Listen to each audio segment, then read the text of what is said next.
directeur général de bu Soleil Lamine Niang nuyu nañ la. maa ngi leen di fay Abdou Khadre nuyu bu baax Cissé di nuyu bu baax itam Thierry rafetlu bu baax comme ni ko ñëpp waxee cette innovation xëy na dinañ ci dellu vers la fin. DG Soleil tey lan ban doo ñëw tey pour cette première partie ci sa casquette DG mais da ngay ñëw plus en tant que citoyen. buy observer durant toute cette journée de scrutin lan nga ci mën a retenir. waaw li ñu ci mën a jàng bari na. bi si jiitu mooy ñu ngi koy wax mooy le Sénégal tey dafa am leneen lu mu wane loo xamante ne bii yàggoon na fi am ñàkkul ci at yi weesu mu am benn parenthèse boo xam ne tijjeeku woon na tëjuwaat nag alhamdulilah ñu gis dëkk boo xamante ni nit ñi ñu génn ci biti di xeex parce que am na lu mu leen jaraloon ñu gis ku ñuy néewal doole wala ku ñuy jaay doole ñu am ci moom yaakaar muy le président Ousmane Sonko ñu taxaw ne lii du fi amee. et xëy na bu ñu yemoon ci image yi dina doon loo xamante ne bii ñu ngi ko doon seetaan parce que période boobu mi ma fekkoon ma nekk à l'extérieur dala doon metti mais mu doon loo xam ne tey dañu ko mun naa ne bu doon jàngoro la tey li xew tey daf ko faj te ni mu ko fajee mooy wane nañ ne Sénégal bu amee lu ko naqari da koy wane fësal ko ni mu ko war a fësalee mais bu amee jàmm ak am possibilité vivre la démocratie comme tey war a dem voter ji ils vont le faire. Et ils vont le faire de la manière la plus civilisée, la plus correcte possible. Et loolu mooy premier jàngat bi ñu ci am mooy le peuple qui a démontré encore sa grandeur. Et on félicite vivement le peuple sénégalais ci cette maturité-là. Et peut-être dinaa dellu si waat tuuti ci si am na yenn wax yu muy wax et da ngay gis ne que souvent le peuple même est en avance sur la classe politique. Et je le dis. bu ñu mënulee toog des fois taxaw seetlu ci ni li peuple bi bëgg ak fi peuple bi di xoolee wala ñu jàpp ne que ce peuple là amul maturité wala nga koy wax d'une façon condescendante parfois dans le discours da nga koy sentir mel ni que yéen choix bi ngeen def baaxul et ça c'est le danger et là j'en appelle à la classe politique à un peu plus de retenue et un peu plus de voilà de calme et de sérénité quand on dit que ce peuple là bi voté depuis des décennies moo voté waat ce peuple là comme on dit même quand il se trompe il a raison et ici le peuple ne s'est pas trompé il a confirmé donc loolu mooy premier jàngat bi le peuple beneen bi mooy dafa am leneen lu mu wone mooy un parti boo xam ne pour la première fois mu décider dem sur sa propre bannière ak ay nitam loolu c'est un fait seules les coalitions peuvent gagner donc mu am un élément de rupture et loolu c'était un pari risqué et on a relevé ce pari là mu doon loo xamante ni bii dafa am aussi ku ko incarné mooy le président Ousmane Sonko nekk ci kanam jiitu ko nit ñi yaakaar bi ñu amoon ba jox ko leen 54% le 24 mars tey ñu dàbbali ko te xëy na bu résultat définitif yi génnee les gens vont être suffisamment surpris moi je suis surpris bon d'une certaine façon xamoon naa ne la victoire dinañ ko am mais à ce niveau là ce score fleuve bi ñu am loolu dafa am loo leen lu muy wane. leneen li nga xamante ni aussi mën nañ ko ci jàngat donc en plus du fait que mu nekk Pastef ak innovation bi ak rupture bi ñu créé ci demal seen sous leur propre bannière mooy il y a une classe politique boo xam ne depuis 1960 jusqu'à maintenant dañ leen définitivement on tourne la page de ce groupe là mooy le parti socialiste ak le parti démocratique sénégalais quand je dis le parti socialiste Senghor Diouf ak le parti démocratique sénégalais avec Wade ak Macky Sall parce que c'est la famille libérale. Donc ñooñu boo xoolee tey finalement on les a écartés définitivement du champ politique quand je dis écartés c'est sûr que ils vont continuer mais dafa am loo xamante ni bii dañ ko wane woon ci doole tey doole boobu jeex na mu am nag un parti boo xam ne moo taxaw exactement et day dafa am il y a une émergence même de nouveaux leaders de nouvelles figures et c'est tant mieux doo Thierno Alassane Sall et d'autres et c'est tant mieux mais dafa am benn page boo xam ne ça s'est définitivement tourné et loolu dafa am aussi beneen jàngat boo xamante ne bii war nañ ko ci yokk et donc tey li muy wane daal mooy dafa am faneen fu ñu jëm on l'a dit on donne les leviers nécessaires au gouvernement aux autorités pour ñu mën a doxal et mën nañ ci aussi am yaakaar et là ça me permet monsieur Cissé peut-être des fois je le dis et je le répète on entend des propos discours populistes populisme qu'on va chercher ailleurs parce que booy wax populisme mooy quelqu'un qui surfe sur ce que le peuple veut entendre mu leen koy wax et ce peuple là à partir du moment où tu sais que ce peuple est mature et que ce peuple prend le recul nécessaire pour faire des choix éclairés donc yow mënoo jàpp ne que kii fu ñu ko jaarloo fa lay jaar et c'est ça peut-être le danger dans l'analyse et je le dis je le répète ku xool suivre le Pastef depuis sa naissance jusqu'à maintenant et ñu bëri loolu moo leen di nax parce que il biaise complètement l'analyse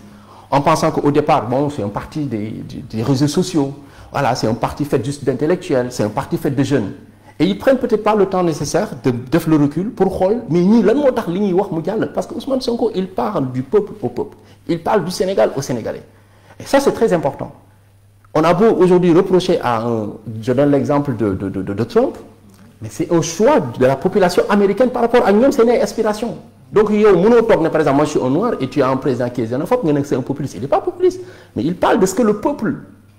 ce dont le peuple a besoin par rapport à contexte bi ñu nekk économiquement et autres. C'est retour dans son discours. Exactement ailleurs c'est un peu la même chose donc je dis que gars yi il faut que ñu voilà ñu dellu si waat gën a toogaat gën a xalaataat xam ne que fi ñu toll nii dafa am lu bees et lu jàngat bu bari mën nañ ko ci am ci élection yi ñu génn nii jeexagul on va avoir bientôt les résultats définitifs. Okay. Mais daal am na lu bari lu ñu ci mën a jàpp. Lamine Niang, un faible taux de participation qui a été noté est-ce que on peut pas dire que c'est une tache noire dans cette fête de la démocratie? Non, je ne pense pas. Au départ, c'est vrai, ce matin, bi ñu yeewu, on a vu que on parlait de est-ce que même dina yegg 40%, mais aux dernières nouvelles, vous pouvez me corriger, je pense qu'on est à 49 pratiquement. Donc ça veut dire que ça dépasse même 2022. Qui était à 46,5. Voilà, donc ça veut dire que déjà c'est une autre percée. Et beneen bi et ça il faut pas l'oublier ñu am un parti bu ñëw au pouvoir en un laps de temps organiser élection yoo xam ne sans quoi ah c'est vrai que mënuñu def quelque chose à la perfection mais dañ fi doon def ay élections si vous vous rappelez dernière élection yi on a eu tellement de problèmes il y a eu voilà de violence et tout mais bii en un temps record avec un nouveau DG que je félicite au passage Birame Sène qui a pu organiser ça avec toute son équipe.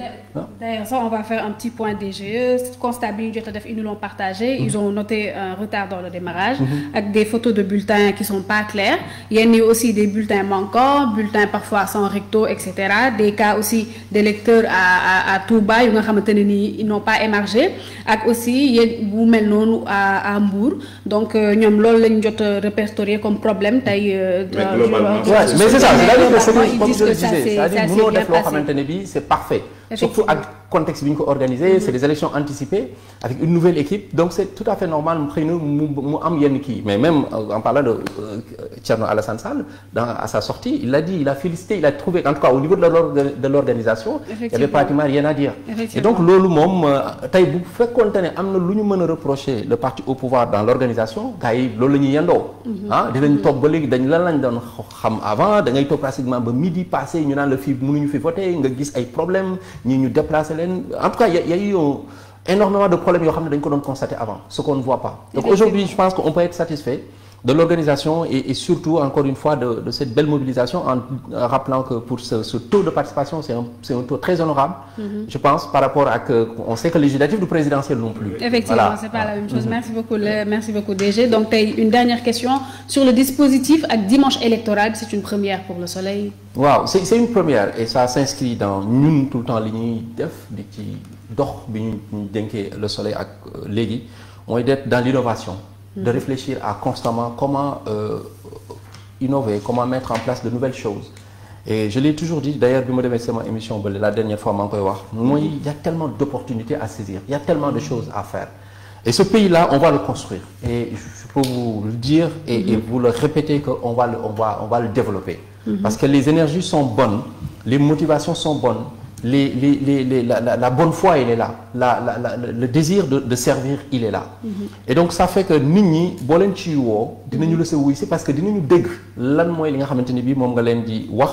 ci loo xam ne waxoo ko ngir sa bopp et ça aussi c'est très important peut-être encore une fois il y a tellement d'analyses à faire peut-être on va pas passer la soirée là-dessus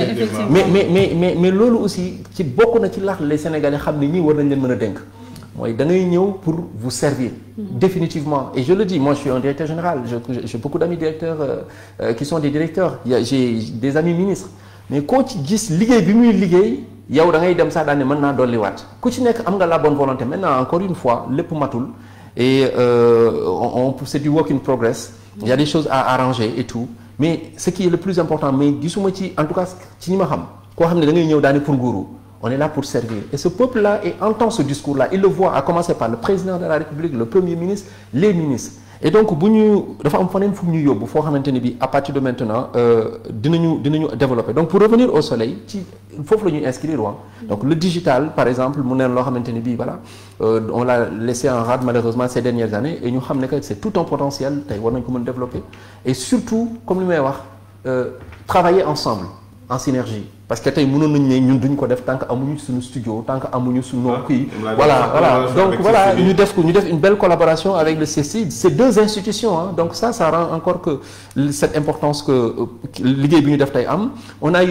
vu comment ils se sont mobilisés leur équipe on a vu comment vraiment vous avez travaillé dans une belle entente et on a vu cette belle énergie là et ce peuple c'est de cela dont il a besoin et donc tey mu bokk ci benn pàcc ci li ñu tegagum moo am yeneen ak yeneen ñu ngi ñëw parce que le site aussi ñu ngi ci bientôt ça va être lancé am na yeneen beaucoup de projets peut-être dinañ amaat temps toog wax ci vraiment le soleil mais daal damay leen di à commencer par vous hein parce que yàgg na je sais ce que c'est présenté surtout pour des journées comme ça c'est très long mais vous l'avez fait avec brio vous l'avez fait avec professionnalisme de remercier bu baax a baax les techniciens de l'autre côté de remercier le directeur général aussi hein qui a vraiment fait preuve d'ouverture d'esprit et je pense que ça ce n'est qu'un début dinañ continuer le partenariat la collaboration parce qu'il y a énormément de choses à faire di remercier ñi ngi dëkk en background souvent qu'on ne voit pas voilà ñoom ñëpp ñu ngi leen di remercier vraiment remercier toute l'équipe du soleil ci ni ñu àndee ci voilà cette belle mobilisation cette belle dynamique di wax ne que maa ngi leen di voilà ñu tàll ñu toog gën a liggéey daal liggéey lañ ñu woo et le message est entendu.